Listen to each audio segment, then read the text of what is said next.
So good mouthful there. But Lance, welcome to the Connect podcast. I really appreciate you showing up today. I like Thanks to so get much. Great to be here. I like to get right into the conversation. So, who are you? What do you do? And why should people stay on this podcast for the next hour to listen to what we have to say? So, my name's Lance Cottrell. I'm an exited founder. I built the world's first internet privacy company and took it through a gigantic pivot, survived the dot-com collapse in 2000, and survived to build a really successful company. And since then, I've been an active angel investor. We've got dozens of investments out there. I'm on the board of my local angel group and run our selection process. I'm a venture partner with a couple of different early stage funds, and I have a YouTube channel and blog focused on advice for early stage founders. And why should people stay?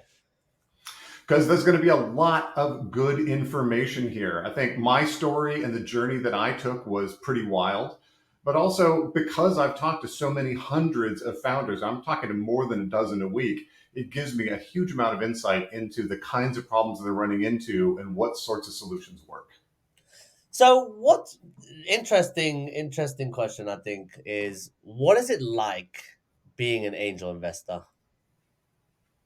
What's it like? I mean, as a joke, I usually describe it as, all the excitement of being a founder without the 100-hour work weeks and continuous existential dread. Okay. But really, it allows you to keep a finger in that space, to be a part of some of these really exciting missions and companies that are getting started. It lets you try to help and be involved in the company, but also have your finger in a lot of pies. So when you're a founder, you only get to touch one thing at a time. Mhm. Whereas when you're an angel investor, you're able to support a number of these. So, what kind of minimum investments do you kind of get involved in when something catches your eye? Do you have a minimum threshold, or is it just like whatever the founder needs to grow?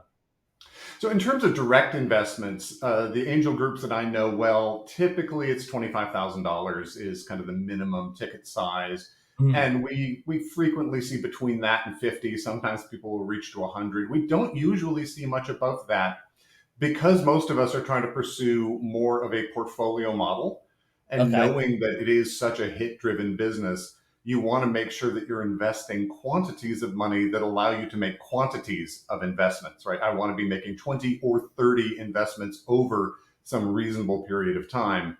And the bigger the check, the harder that gets. Of course, of course. And for those that are interested in walking into this space of I'm a CEO founder, I kind of bored of this.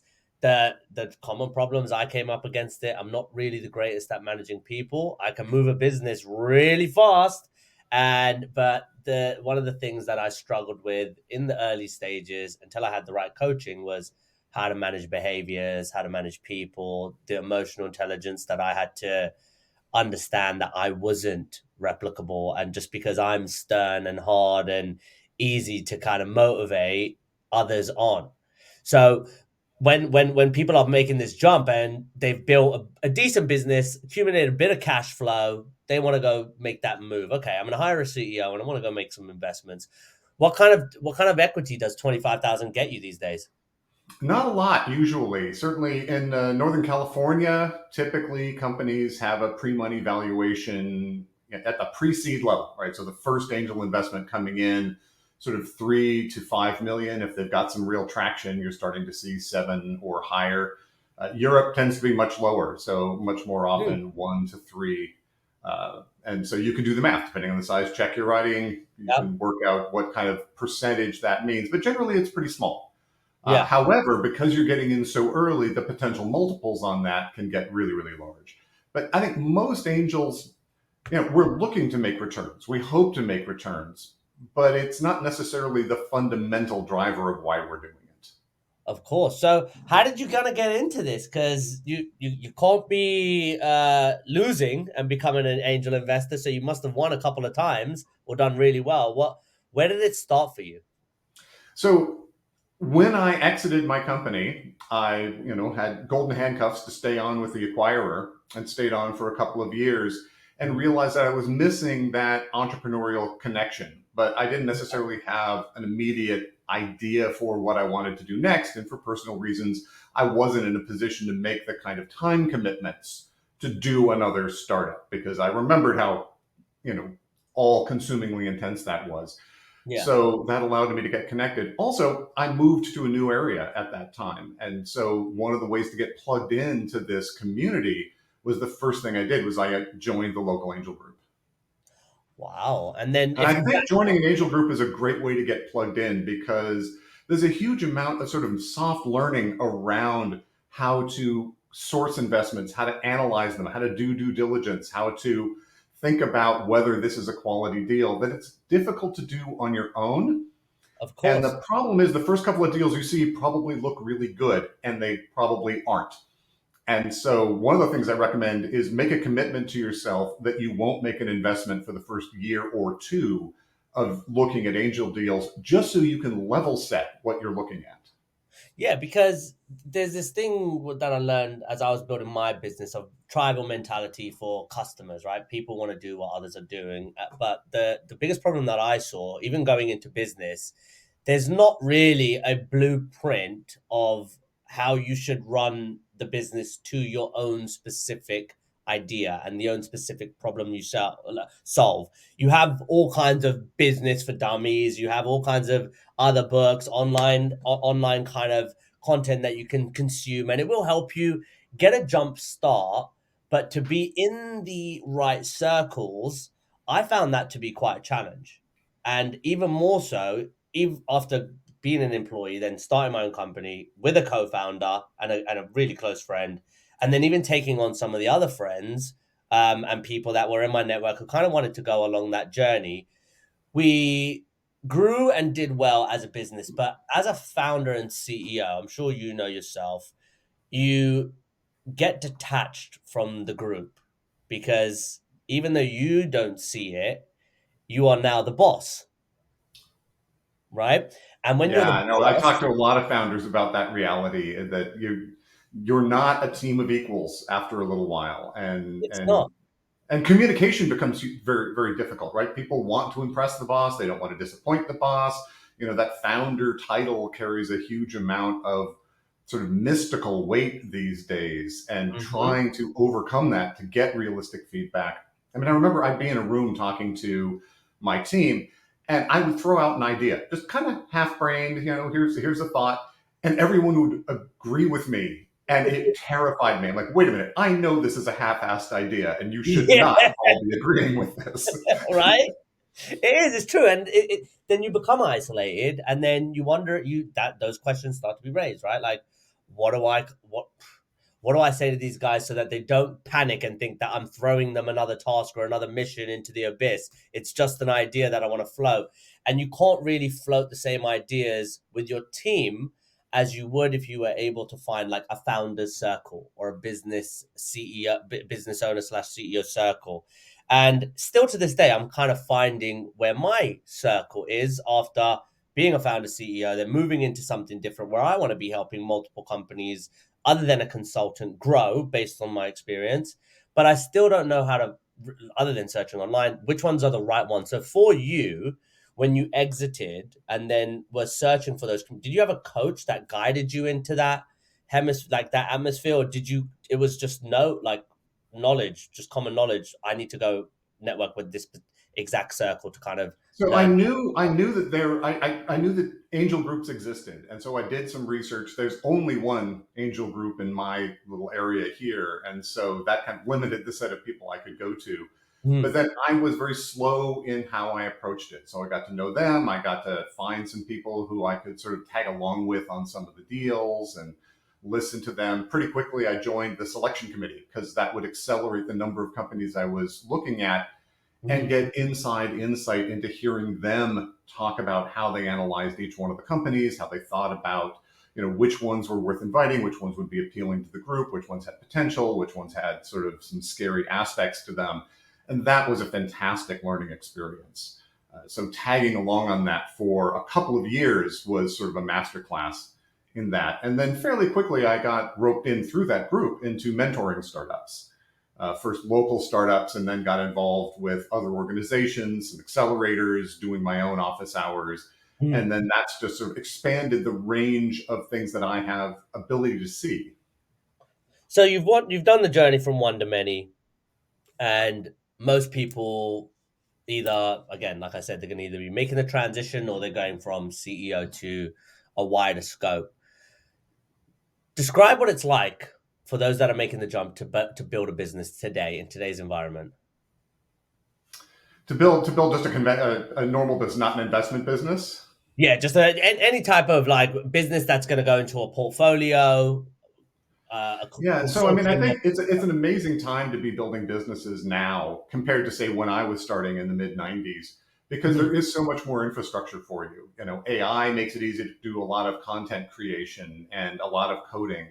Uh, no code platforms allow non-technical founders to build prototypes, to build mock-ups, maybe even build the 1.0. Everything can be in the cloud. You don't have to run your own servers. You need much less of an IT infrastructure.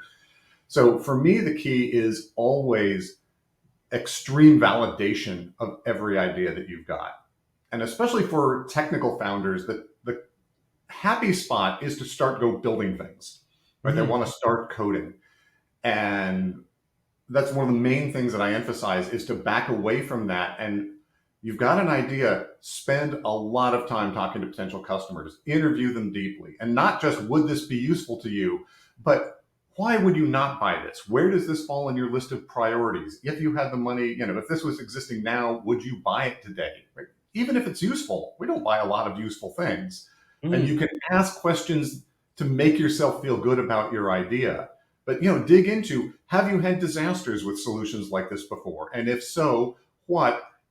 And how does that make you feel about other solutions? And what could we do to avoid those sort of problems? And really investigating deeply into the market, into the buying process, into the budget, into the priorities, into the fears, what makes these people look like heroes. Then you can build the right product and make sure that you've tested out the customer acquisition costs and marketing approaches and messaging. You know, all of those things you want to do on the cheap Mhm. before you really dig into building the company and long before you try to raise money, because no one wants to invest in a company that hasn't answered all those questions.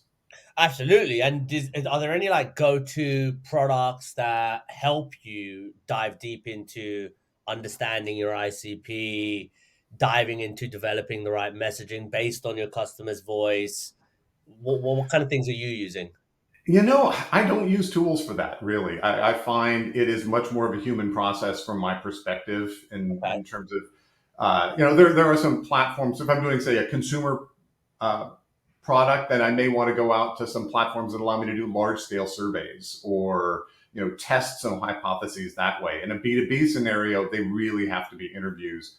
But I think you can lean too much on this automation, right? You should be, as a B2C developer, you should still be doing dozens of in-depth interviews with potential customers to make Mhm, sure that you've got it right, because writing surveys is difficult. I've got a couple of sociologists in my family, and writing ones that don't build in your own bias is mhm. really complicated. But those open-ended discussions and questions, that can really help extract the truth of what's going on. But I take a very scientific approach to all of this. I really believe in running experiments over and over again before you build, while you're building, after you build, as you think about the 2.0, continuously. And that really is probably an outgrowth of my background. I started my startup when I dropped out of my PhD in astrophysics. And what was that like? That was interesting. Well, in fact, I had this insane thought that I was going to finish my PhD in my spare time while I was launching the startup. That did not happen, but Okay. that was an unrealistic thought. But that was definitely jumping in the deep end. I mean, my resume was sort of college, grad school, CEO. So it was a very steep learning curve. Talking about how to manage people, how to learn about managing people. I mean, I've never even had really a boss. So I had no models, but I took a very academic approach to it and made a detailed study. How do you manage people? How do you motivate them? How do you work with them? How do you give feedback? All of that sort of stuff I took on as a very structured learning process to build those tools because I knew I didn't have them. So what do you think was the and I love like the my notebook from these podcasts is like just absolutely insane. But what would you say was the toughest part of learning how to be CEO? I had that classic engineering disease where, I thought that I should be able to rationally argument people into buying things and into accepting my worldview. And it took quite a long time to get my head out of my own way and understand the degree to which all of this is more emotional. And I needed to be able to speak to that other side of the people's brains and really express things and communicate so much more than was my want. I was an introvert scientist. I'm used to being in a box in front of a screen. That is my happy place. And Yeah. getting to that point where I was spending a lot of time working with the people and understanding the role as the leader, which is not the doer, right? That was another one of those things that was challenging is, I wrote the first version of the code and I, did all this stuff. And then I'm starting to hire people and they don't do it as well as I did, or they don't do it the way I did, but you Yeah, still have to delegate it to them because you don't scale personally. exactly. That was sort of a continuous source of agony for me over time as I learned to get comfortable with and familiar with that process. So if there are introverts that are watching this right now and they're raising the question, I don't know how to break through this. Like this guy, he's talking a big game. He's done it, but I don't know if I can do it. So what would you say to those introverts that are watching this on how do they break out of that shell and shift their behavior from where they were as maybe technical engineering kind of background to actually being a leader and caring about people as well as the problems you're solving for customers? I mean, I think there's sort of a fake it till you make it aspect to this where you need to behave as someone who prioritizes people and their emotions and their interests and put together systems to support it. For me, I really structured out here's how I handle my one-to-one meetings. Here's the kind of questions I ask. Here's how I want to support people. And I could review my checklist of things that I wanted to do and say each time so I can engage. And then, after all, engineers and introverts don't not care about people. They're just not great necessarily expressing it, and they tend to sort of Mhm. assume everyone is working for this more mechanistic approach to things. And so, Yeah. just keeping that front and center of all of those interactions was really helpful to me in developing those rapport. Because at the end of the day, I did care about these people, and that came through because I put so much work into prioritizing that. So when times got tough, and times always get tough when you're learning a business and building a business, and sometimes clients don't pay on time, and you've got payroll, and you've got to make those calls, and they're not really happy. How were you? Again, you didn't really have those managers to help you get through work, so you thrown into the deep end. How did you stay afloat during those hard times when you felt like giving up? What kind of things did you lean towards to help you So get we through it? definitely had hard times, right? I started in '95 and I exited in 2008. So I got to go through the, all of the dot-com collapse. And we spent about 18 months with less than 30 days working capital in the bank. So it was a high pressure, high tense kind of live day to day scenario for a very long time. And it takes sort of a stupid level of optimism to survive that and tenacity. We basically embraced something we call the cockroach principle, which is, after nuclear annihilation happens, the cockroaches will still be walking around. The key was to be the cockroach, just survive. If you don't survive to tomorrow, some opportunity to tomorrow can't help you get out of the situation you're in. You just need to be there and in the game for success to happen. Now, at the same time, there are certainly companies that should stop and quit and restart some other business. And where that line is, that's some sort of deep, murky, dark art to understand precisely where to draw that line. But it is pig-headed stubbornness that keeps you in there, and a focus on, I mean, the whole situation focuses the mind where, every dollar you spend has to have a return in 30 days. You just have no choice. And remember, I'd started in '95. So by 2000, when the really bad stuff was happening, I had a company, I had a team. In fact, just as we went into that, my board of directors had convinced me to hire in a CEO, so someone who's more business oriented than me. So I was the chairman and sort of president CTO, and he was the CEO. So I kind of had him in a role sandwich. Mm-hmm. But it was a fantastic thing. And this is some advice to founders: is when you realize you need someone with more business experience with you than you, with maybe some other skill sets, don't let the board pick them. You need to go grab it by the horns and recruit them yourself, right? You want to pick them, you want to interview them, you want to find the right person who really complements your skills and you can work with. Because if they're shoved down on top of you, you're probably out in 12 months or less, right? That was my next question. Why would you? So why would you let you? One would think that again. So one would think that considering you have a board and you probably hired a board because you believe that they have visions, connections that can help you move further, faster, quicker in your career or whatever the longevity of your business is, versus your own. Um, and that know-how. So, are there any other reasons other than I always feared that being booted out of my own company, which is why I didn't get a board. But So, I mean, to some extent, I had control, right, from shareholder voting shares. So if I needed to, if they seriously threatened me, I could replace the board and then vote myself back in, right? So I had that situation. And that really is true, even if you're well below 50% ownership, because you really only lose, let's say you're at 40%, you only lose that vote if literally everyone chooses to show up and vote and they all vote against you. And if that's happening, there's probably a good reason, yeah, of right? course, They've got a point and maybe you should be listening to it. So, it was not contentious. The board came to me and sort of laid out their case for why they thought we were at a spot where we needed someone with, you know, a lot of business experience, more experience with contracts, more experience with marketing, more experience with HR, a bunch of these things that I had no deep background in. I'd muddled through. And I had the humility to sort of look at what they were saying and go, well, yeah, you're right. That would be really useful to have in the company. Let me go find that. And so I found a couple of candidates, interviewed them, brought this guy in, had him work with the company for several months for free as we sort of mutually test drove each other to make sure that was going to be a good relationship, and then hired him in.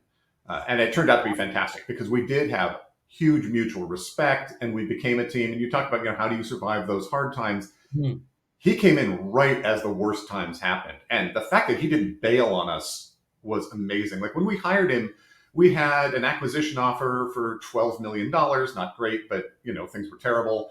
And we had an angel who was going to put in like a $2 million check. And that would have Yeah, also set us up great. And yeah. within, I think, 90 days of him signing the employment contract, both of those evaporated. Wow. Um, and Interesting. so, that was crazy stuff. And we had people like, I had a part-time CFO who really helped us because we had some significant debts. And how do you negotiate that? How do you play when you're sort of up against the wall and it's life or death every decision? How do you negotiate with these people? And we discovered there's kinds of hardball that you can play that I did not conceive were on the table that saved the company. So, And we had a whole lot of lucky breaks and managed to survive things, and then eventually discovered a pivot opportunity that really is what brought us out. And it shows to look for opportunities at all the time, because the pivot opportunity came while we were being subpoenaed by the local FBI cybercrime group. lovely. What's that like? Well, it was a common occurrence, right? Yeah. Because what our company did was we sold anonymity tools like Okay. VPNs, Tor, Yeah. but before anyone else was doing that. Yeah. People do bad stuff. So we got subpoenas. We got to know these people reasonably well. And one of the times they came and talked to us, we started asking them, well, look, you're the FBI, you're investigating people. How do you avoid the bad guys knowing you're the FBI when you go visit their site and just blocking you or giving you fake information or Hmm. whatever? And they more or less said, well, we think most people aren't looking. And if they are, we use the Wi-Fi at the Starbucks down the street or something equivalent. We said, okay, this is ridiculous. We need to talk. And they ended up being our first government customer. And within 3 years, the US government was 95% of our business. And things Ooh, we never looked back. wow, talk about turning things around. So one thing that I want to ask on, like when you're looking for talent or really testing talent, what was one thing that this CEO did in the early stages of working with you that really stood out and you're like, wow, this is the guy for the job, other than navigating, not bailing, but a specific behavior or trait that he possessed? He was very thoughtful about things. So sometimes you'll see people, and when I talk to people, they'd come in like, everything sucks and everything's wrong. But he really took the time to come in, understand what we were doing, study the things, and then got his hands dirty. So he would sit down with us and put together a marketing plan and help us execute it, and work with us on how we position things and what messaging we were using and all of those sort of things. He was showing his experience and talent through the actions that he was taking.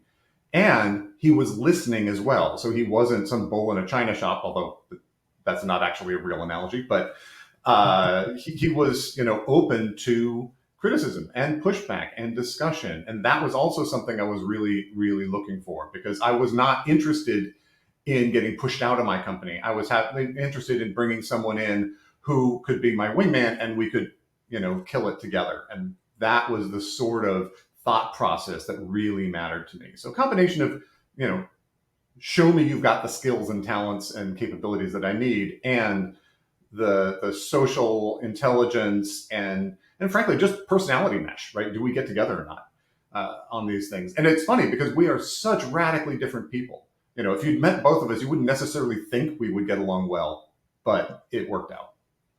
So that recruitment process, and then we're going to jump into the AI segment, but that recruitment process and like personality matching, crystal nose, like disc profiles, and all that stuff.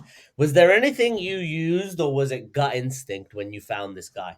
So I did not use any tools at all, and again, it was sort of, I didn't even know that was sort of a process to use at that point. That's why I needed to hire this guy. Mhm. Uh, what I did was I reached out to my network. And so I reached out to people I knew to say, do you know people who would need this?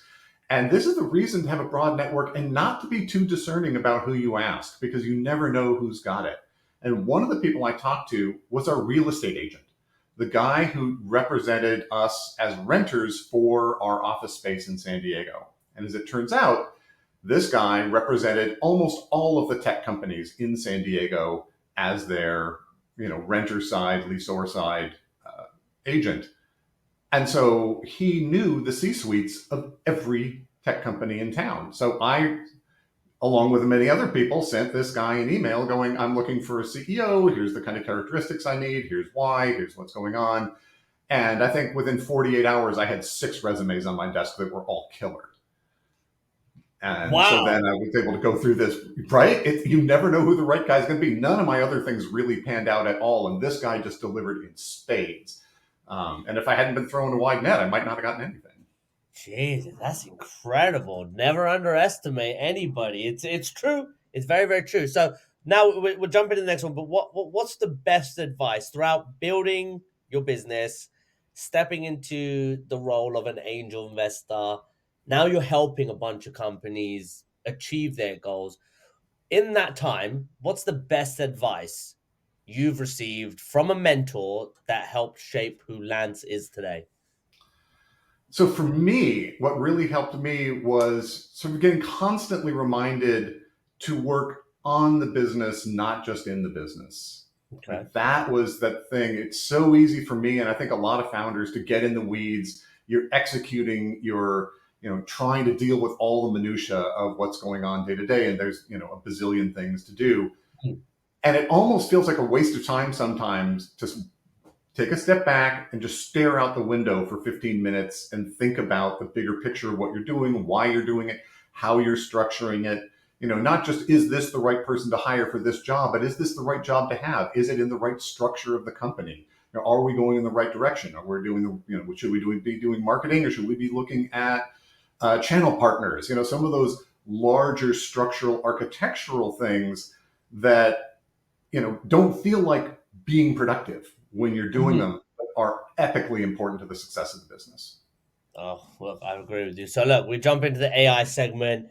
Everybody's talking about it. There's a number of different things that we can go into, but we like to stay close to a few of the fundamentals that help really drive business growth. That's usually comes down to revenue through sales and the right type of marketing and however that's put together. So, what are your views right now in this year alone on the evolution of AI from our first release of ChatGPT and find those 100 million quick signups to what we have today, where like I'm in the canvas kind of territory of seeing how I build things, building my mermaid kind of charts, trying to build applications that help me pass through any type of bottlenecks. What are your views on the evolution of AI? I mean, it is amazing the way already we're seeing that it's getting built into everything. So obviously, there's the chatbots, and people are going into those. But now I'm saying just every single tool that I use is building AI into it in some way. And it's becoming sort of part of the standard workflow as you sort of throw out idea 1.0 and say, generate, 6 variants of this, or improve it, or tweak it, or make it more applicable to this group, or just content generation. Here's a Mm, post. Give me 8 variants of it that I can post over the next 3 months. So the leverage that you gain from it is fantastic. And I think anyone, especially in the kind of marketing space, that isn't using it is going to be a huge disadvantage.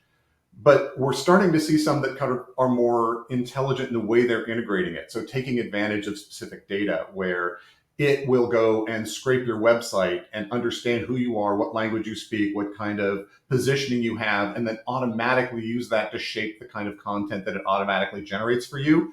That's where I think some of the interesting things are happening. And we're getting close to where I think these things can really be set loose on their own. I mean, right now, a lot of the automated AI things are pretty obviously automated in AI, and that hits wrong. So one thing that I found with like how the evolution of it is I built an agency from 2020, the start of the pandemic, through to last year, and then I pivoted into more of kind of a solopreneur kind of approach. But I was able to generate. We broke through $1 million in revenue in month 33, I think it was, and we were a service-based appointment setting company. So like the crappiest type of business you could have, and the most headache-driven business you could have, poor quality service, but it gave me the best understanding of how to handle customers, right? But one thing that I've seen, and it's how it's helped me really help the clients that I'm serving right now, is a lot of them don't know the voice of their customer, how to actually identify the right type of customer when it's not coming in through your inbound engine. And to go out to strangers and kind of identify that was really hard. And that was a process that took 4 weeks. Usually it was 1 or 2 calls a week to speak to them. Hey, what markets are you really active in? How do we score those based on revenue potential, profitability, virality? Then let's tier your segments, let's categorize them, let's list them, what kind of stakeholders, champions, blockers, everything. And then we'd go into the interview section. And the interview section was always the biggest resistance because I don't know why, but when people are buying appointment setting services and you ask them to go interview your customers because this is going to help you do your job better, they are so hesitant to do. I don't want to bother my customers. I know what they want, and we'd have to sick them on them, and they'd usually come back with, "No, don't worry, we know." And you'd get those answered, and you'd see how skewed are they versus what the customer would actually say when companies do it right. Now, I as see much that everywhere. exactly. And as much as I still encourage and want them to go interview their customers, now that 4 week process takes 4 hours because I take Lance's profile from LinkedIn and I download the PDF. I take the company or companies you work at. I put those in. I put my 40 questions in. These are the questions on goals, business triggers, personal struggles, frustrations, communities, where they spend their time, all of that, and then I answer all the questions and then get the head start before they go and kind of get that validation from their customers. So that's how I'm using it in my business today, and I've shaved off three and a half weeks. How do you think sales and marketing teams should be using AI in their business to add more revenue today? So I think a lot of automatic triage on messaging is really useful because a lot of transactional things can be handled in an automated way, but making sure that you've got it's more of a co-pilot thing, I think, is going to be the way it's working for the medium term, where you can't replace the people. I Mhm. see it used really successful, and I've worked with a couple of companies that are doing it more on the outbound side.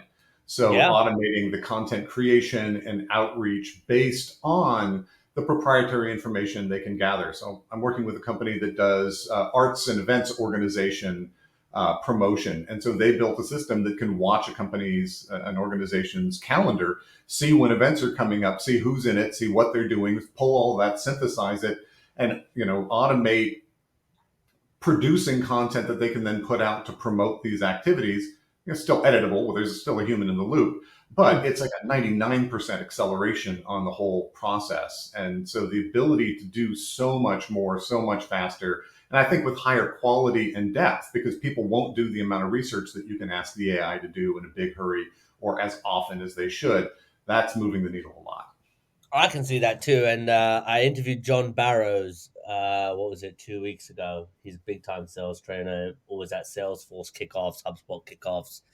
And he was telling me about the potential for what he's seen Salesforce and HubSpot and what they're doing now with their AI agent workflows and how they're kind of enabling a seller to go just really act throughout the entire day and perform actions. But then we're losing that little bit of nuance where creativity comes, the ability to write your notes down with your hand on a piece of paper and kind of digesting that knowledge, and then learning how the fundamentals of business work so that you can have the right conversation. None of that is happening because everything is just insights, insights, insights, messaging, messaging, messaging on your screen.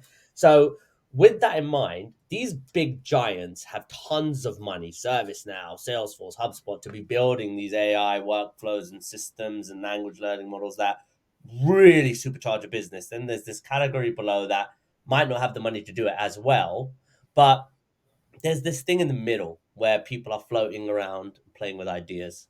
So what are your predictions for how AI will be used in effectively in sales and marketing over the next 6 months? What do you think the biggest win for teams will be? In the next 6 months, I think it is going to be integrating automations into all of the tools that we're using so that increasingly it's a one button click to say, okay, build out a template of this, build out this workflow, build out this funnel, build out this thing. I'm going to go in and do the creative work around it, but removing all of the sort of step by step, very similar to, I think, the way that AI based coding is doing, is you can express an intent.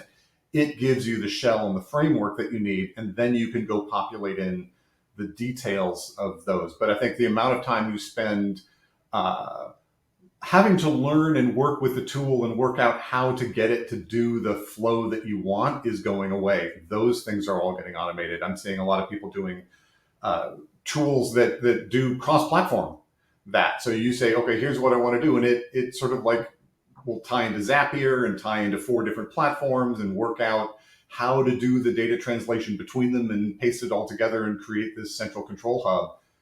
And you just had to sort of express to it what you wanted to do. Those are really interesting new innovations and the ability to tie these disparate tools together, even if the single company doesn't provide that in a unified package or intend for you to do that.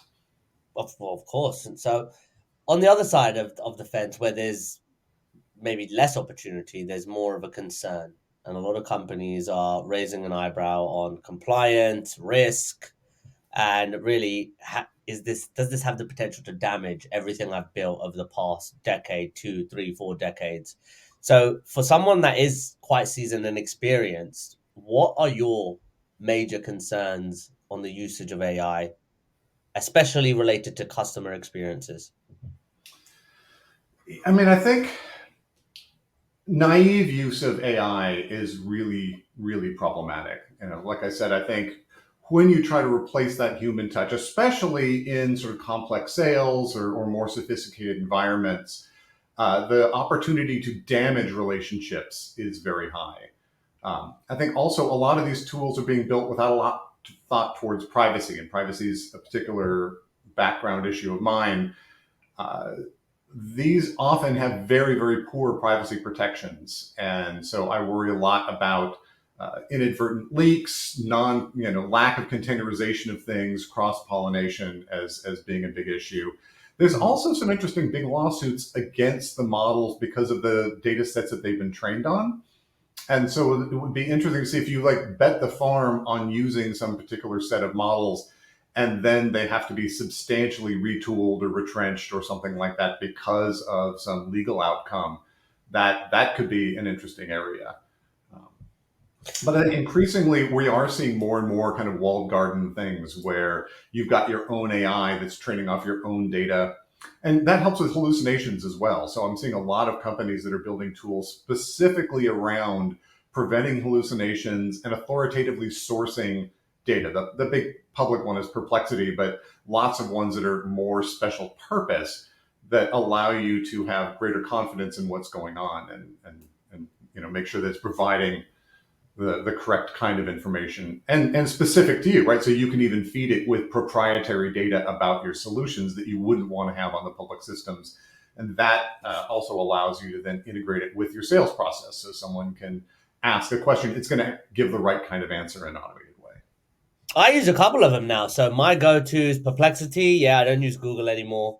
Well, I use Google very rarely. I use Perplexity. I've even paid the $200 for the whole year, and that is an absolute game changer because of how specific you can get, and then the evidence that I'm able to find because GPT can't extract that same information. I could take Perplexities and use that in GPT, but then I just spend another $80 on Claude, Grok. I decided to upgrade my Google Workspace to Gemini, play around with that. And there's another one. No, I think that's all five. That's GPT, Perplexity, Claude, Grok, and Gemini. For you, other than GPT, Is there any other go-to models that you really So like I've and been you experimenting use? with Claude a little bit. I mean, the way I'm using it, GPT works pretty well. The biggest thing I was interested with Claude and the place I've run into with GPT is trying to work with larger format content. So when I've got larger documents, larger pieces of information that sort of exceed the chunk size that it can deal with, it Mhm. really starts to break down. And I've got a lot of workflows where I want to be able to handle larger forms of content. Claude looks like it may have some advantages, but these are all temporary things. I think really within the next generation, we're going to be seeing a lot of those ironed out. And this is accelerating so fast. And the big models are being commoditized. We'll probably end up just seeing a handful of them because they cost billions to make. But Mhm. it's certainly an interesting time. And then the other question is just going to be energy requirements, right? The more we adopt these kinds of models, especially the big models, the economics of that starts to become difficult because we're moving from a scenario where a database query costs a microcent to your AI based query actually costs someone a couple of cents of power. And that changes the economic model on the frequencies you can do it and how you have to build in your monetization. And I don't think we're facing that yet, right? At this point, there's an awful lot of things being sold below market. There's enormous amounts of VC cash sloshing around. People are doing land grabs, but those chickens are going to come home to roost. So let's say 3 years out from now, you've got OpenAI, you've got Meta, you've got Apple, you've got Claude. Who do you think is going to be the giant? Who's going to be the top dog in 3 years of all this? If you just You had know, to I pick one. don't see I don't see a sustainable long-term power dynamic that allows one of them to stay in place. The economics don't allow them to be very many, Mhm. but I suspect that you've just rattled off the big players that are likely to be there. I don't even know if Apple is going to be, in fact, one of the main players. My guess is they're going to be partnering for the big back end cloud models. Mhm. And the Apple play is going to be doing more as much as possible on their AI optimized silicon on device. So that you can improve privacy, you can improve security. You don't need you can work offline. You get faster reactivity because it's happening locally, and then hybridizing out to the cloud when you need more horsepower, when you need more capabilities. I suspect that's how they're going to play it. Mhm. But yeah, at the end of the day, I'm thinking there's going to be probably two or three.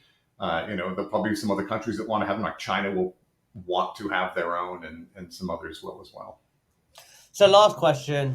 what is the most interesting use case that you've seen using AI this year alone? Most interesting.